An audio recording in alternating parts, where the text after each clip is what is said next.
So Matt Beebe's theory is one of the most interesting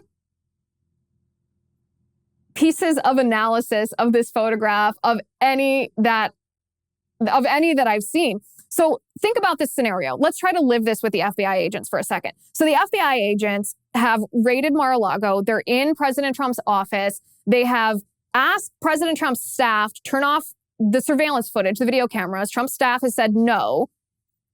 The Department of Justice, by the way, in response, subpoenaed all that video footage because that prevents President Trump from releasing it publicly to show what the FBI did, which would be very interesting to see. I wonder if there is a way for Trump to release that, but not to go down that tangent for a second. So they've asked President Trump's people to turn off the video cameras.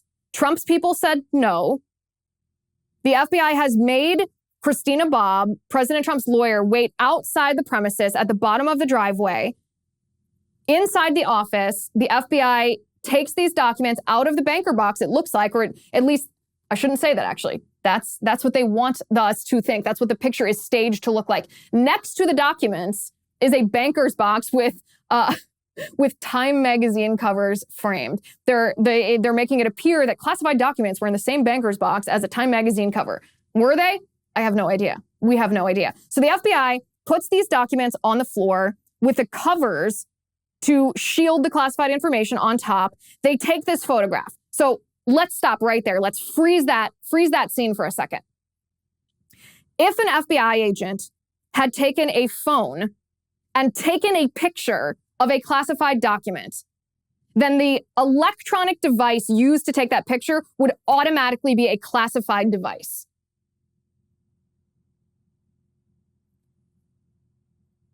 If you take a classified device out of a setting where a classified device is allowed to be, then you are committing a crime.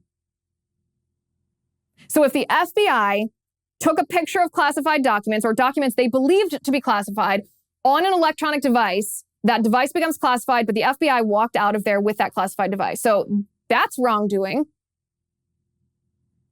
The other option, of course, is that the FBI didn't believe that these were classified documents. They understood, even if they don't verbally and publicly acknowledge, that President Trump declassified the documents. Therefore, that would have allowed them to take a picture on an iPhone, redact the information later on. I mean, you don't redact it when you take the picture, obviously. Anybody who's, maybe you've censored a child's face on a public social media post. Maybe you've censored a license plate when you're taking a picture of your car, or your address when you're taking a picture of your house, whatever it might be. That's not the second that you take the picture, that comes later.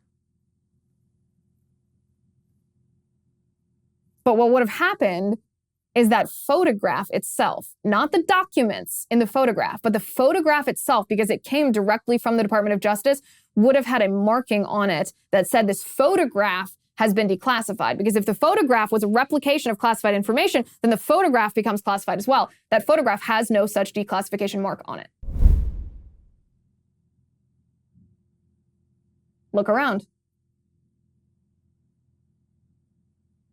Props to Matt Beebe. I have no idea who you are. This was a brilliant piece of analysis, a very interesting question to ask the Department of Justice.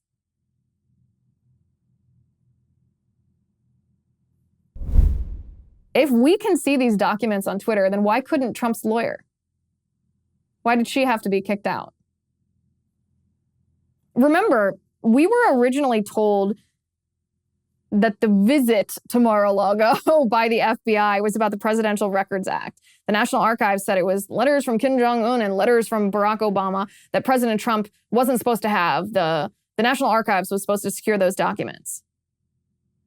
Do not fall for this.